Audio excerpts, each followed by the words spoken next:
Amazon prend des mesures contre 50 000 vendeurs chinois. La plupart d'entre eux sont suspendus pour avoir publié de faux avis ou envoyé des cartes cadeaux en échange d'avis positifs. Les 3 sous-marins nucléaires les plus puissants d'Amérique ont été envoyés dans l'océan Pacifique, un geste rare car ils patrouillent tous les 3 dans la même zone en même temps. En Chine, certains élèves des écoles primaires et secondaires doivent se faire vacciner sous peine de ne pas pouvoir aller à l'école, même si Pékin affirme que le vaccin n'est pas obligatoire.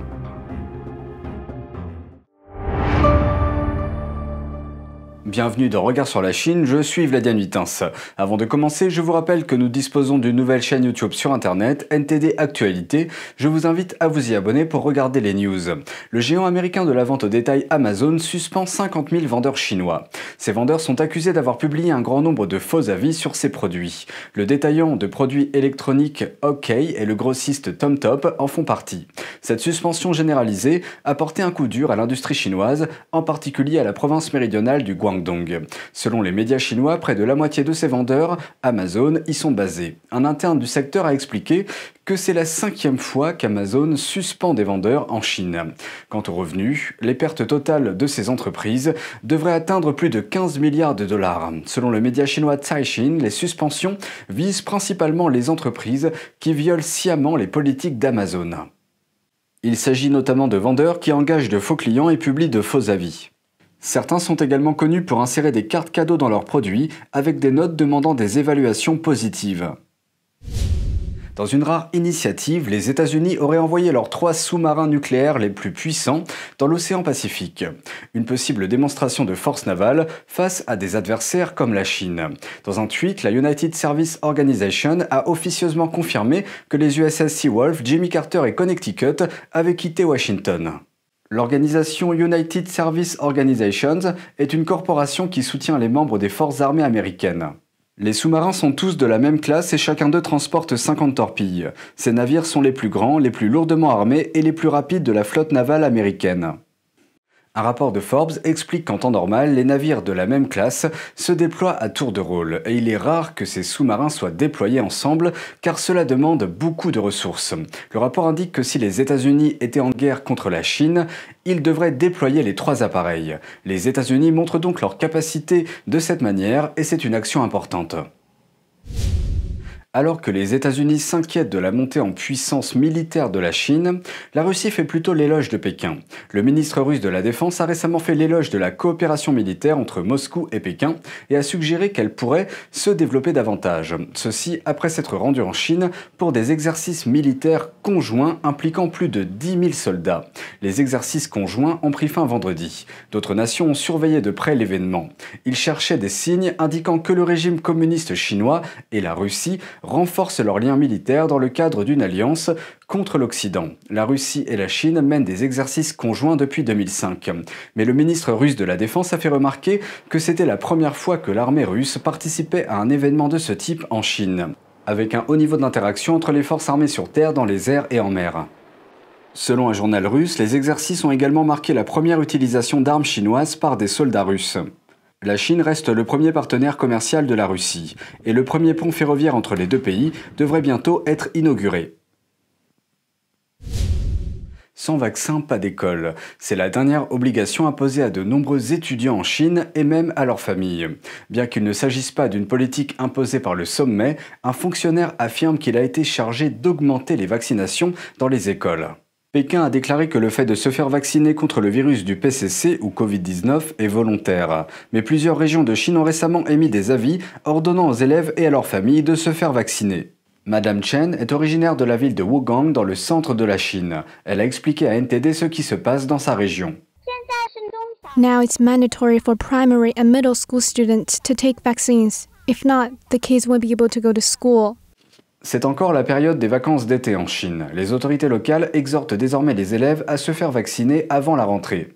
Dans le nord de la Chine, les autorités de la province du Hebei ordonnent aux élèves âgés de 12 à 17 ans de se faire vacciner à 2 reprises pendant les vacances d'été. S'ils ne le font pas, ils ne pourront pas aller à l'école. Des rapports sur la même politique sont également en cours dans l'est de la Chine, dans la ville de Huangshan. Et pour couronner le tout, un document de la province du Guangxi, dans le sud de la Chine, indique que si un membre de la famille n'a pas été entièrement vacciné, les enfants de cette famille seront privés d'école. Des exigences similaires sont en vigueur dans la province du Jiangxi, dans le sud-est de la Chine.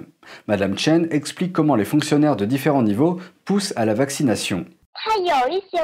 They have some documents. Then the mayor will confirm the orders. The teachers will then post the notice. If you haven't taken the shot, the teacher will call the parents. Their kids will be rejected by the school, along with other policies. On the surface, they say it's voluntary, but in fact, what they say from top is one thing, what they do on the lower levels is another.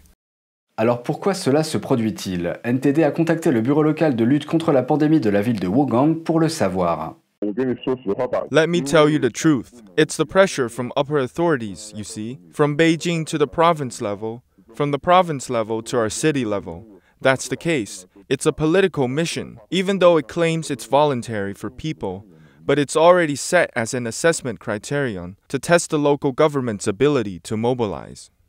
Madame Chen explique que les autorités locales obligent les résidents à signer un accord, disant qu'en cas de problème, ils ne sont pas responsables des risques.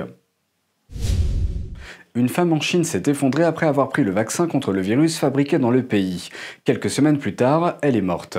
Les autorités chinoises disent que ce n'est pas à cause du vaccin.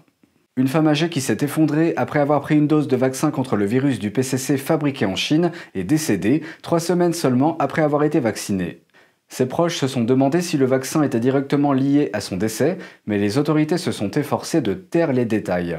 Cela s'est passé dans la ville de Chongqing, dans le sud-ouest de la Chine.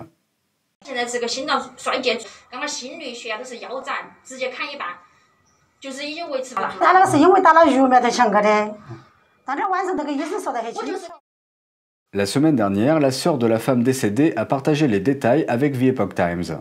Elle a déclaré que sa sœur lui avait dit qu'après avoir été vaccinée, elle avait perdu toute sensation de la tête aux pieds et que ses muscles faciaux étaient affaiblis. Elle a dormi pendant une grande partie de son hospitalisation. She told us when she was awake, saying she collapsed when trying to stand up after the shot. I heard another case where a man was outside the ICU talking to the doctor, saying, "I'm not saying the vaccine is bad, but my father collapsed after the shot. I was sent to the hospital." Tsai a déclaré que les responsables refusent d'attribuer ces cas au vaccin. There are many cases like that in the hospital. Some died. A person in their 30s got the vaccine shot in the hospital and died shortly afterwards. Maybe the authorities stepped in and got it settled. De nombreuses autres régions de Chine ont signalé des incidents similaires. Fin juillet, un père a révélé en ligne que son fils avait eu de la fièvre et était tombé malade après avoir reçu un vaccin de fabrication chinoise. Il serait mort une semaine plus tard. Les experts médicaux chinois ont qualifié ces cas de réaction fortuite.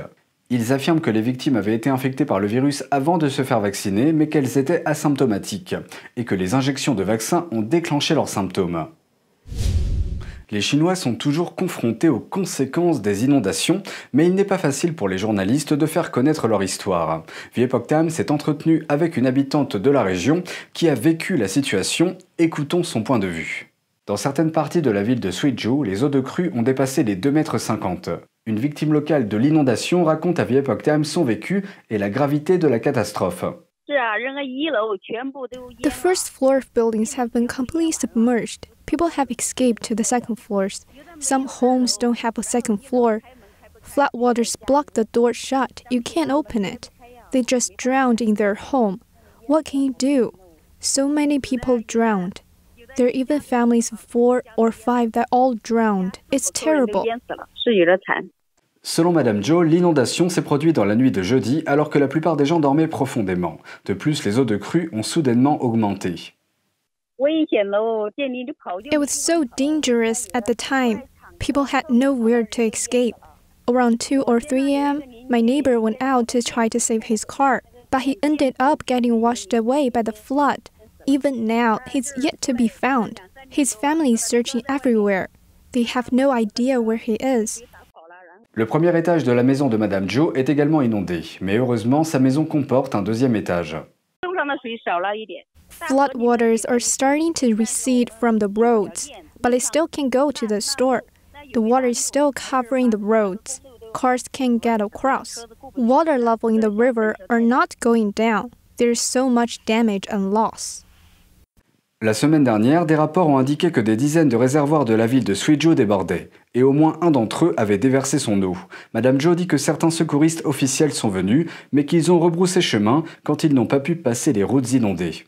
En Chine, les autorités ont l'habitude de déverser l'eau des réservoirs lorsqu'ils risquent de déborder en raison de fortes pluies. Les autorités libèrent souvent l'eau la nuit sans avertissement. Ainsi, elles n'ont pas à payer de compensation aux résidents touchés par les eaux. C'est tout pour aujourd'hui. Merci d'avoir suivi Regard sur la Chine. On se retrouve demain pour une nouvelle émission. Prenez soin de vous et à bientôt.